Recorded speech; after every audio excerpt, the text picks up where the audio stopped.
La venganza de los arcángeles, el fin de los gigantes Nefilim.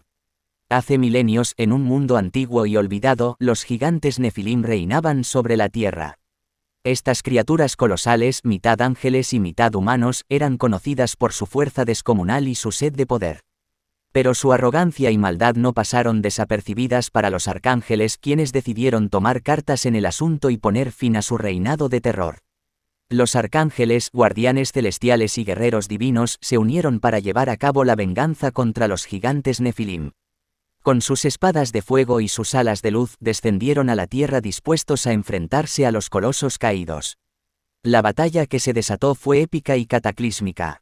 Los cielos retumbaron con el estruendo de las espadas chocando, mientras los gigantes Nefilim luchaban con ferocidad despiadada. La tierra temblaba bajo sus pies, y el aire se llenaba de polvo y humo. Los arcángeles, imbuidos de poder divino, mostraron su destreza y valentía en el combate. Con golpes certeros y estratégicos lograron derribar a los gigantes uno a uno. Sin embargo, cada vez que un Nefilim caía, su cuerpo se convertía en una fuente de oscuridad, amenazando con corromper a los arcángeles. Para evitar que la maldad de los Nefilim se propagara, los arcángeles sellaron los cuerpos de los gigantes en una prisión subterránea. Utilizando su magia y fuerza combinada, crearon una barrera impenetrable que encerró a los Nefilim para siempre. Pero los arcángeles sabían que la batalla final no había terminado. Los restos de los gigantes Nefilim seguían siendo una fuente de poder oscuro y podrían ser utilizados por aquellos que buscaran el mal.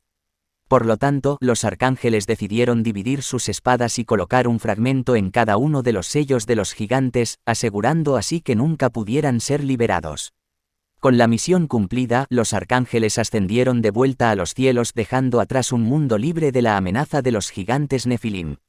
Sin embargo, su recuerdo persistiría en la memoria de la humanidad, como una advertencia de los peligros de la arrogancia y la sed de poder.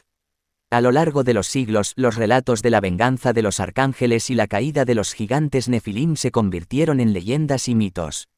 Algunos valientes aventureros intentaron encontrar la prisión subterránea y liberar a los Nefilim, en busca de su poder y riqueza. Pero ninguno de ellos tuvo éxito, ya que los sellos permanecían intactos y los arcángeles vigilaban desde los cielos. Así, la venganza de los arcángeles y el fin de los gigantes Nefilim quedaron grabados en la historia como un recordatorio de que ninguna maldad puede permanecer impune y que incluso los seres más poderosos pueden ser derrotados por la justicia divina.